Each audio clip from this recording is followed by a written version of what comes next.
రుక్మిణీదేవి ఒక లేఖ ఉత్తరం అంటే లెటర్ రాసింది శ్రీకృష్ణునికి కాత్యాయని వ్రతం చేసే ముందు. ఆయన వచ్చి ఆ లెటర్ చదవగానే వచ్చి రథం మీద తీసుకెళ్ళిపోయాడు ఆమెని. ఆ లెటర్ ఏమిటంటే, సగత్వా ద్వారకాం రమ్యాం దృశ్యా గోపాలనందనం విజ్ఞాపయామాస వచో రుక్మిణ్యా లిఖితం ద్విజః. ఇట్లు సుందరమగు ద్వారకం చేరి శ్రీకృష్ణుని చూసి రుక్మిణి పంపిన పత్రిక లేఖ నొసంగి ఎందున్న విషయములు స్వయంగా కూడా నిట్లని తెలిపెను బ్రాహ్మణుడు. పూజారి రుక్మిణ్యా పత్రిక లేఖ ప్రకార చదువుతున్నాడు. శ్రీమతే సత్యకామ సత్య సంకల్ప సర్వకామ సర్వరస సర్వగంధ సర్వసంకల్పాది గుణవతే కృతాకృత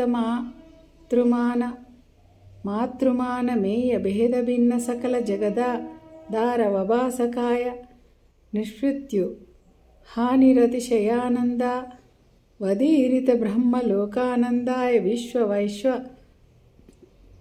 నరాది సకల నామరూప నిర్వాణకాయ సర్వత్ర శక్తి సమన్వితాయ సర్వంతర్యామినే దుష్ట నిగ్రహ శిష్ట ప్రతిపాలకాయ భక్తానుకంపాయ పరిగృహిత గోపకుమార భావాయ కరచరణ నలిన విలసిత ధ్వజ వజ్రాంకుశాది రేకాయ మహాపురుష లక్షణాయ కనకమణిమయ మకర కుండల కటక కటి సూత్రాంగదాది దివ్యభూషణ భూషితాయ భక్తజన కామిత కామవర్షి మహామేఘ నీలమేఘ సముజ్వల విద్యుత్ పుంజ కల్ప దివ్య పీతాంబరధారిణే శ్రీవత్స కౌస్తుభాది శోభితాయ దీనదయా పరమూర్తయే శ్రీకృష్ణాయ శతకృత్వ సహ ప్రకృత్వచ్చ నమో నమః.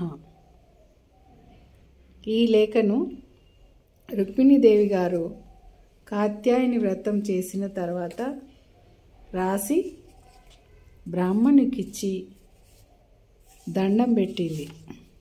ఈ దండం ఒక లక్ష్మీదేవే సాక్షాత్ దండం పెట్టిందంటే అంతకన్నా ఏముంటుంది. ఆయన అది తీసుకొని వెళ్ళి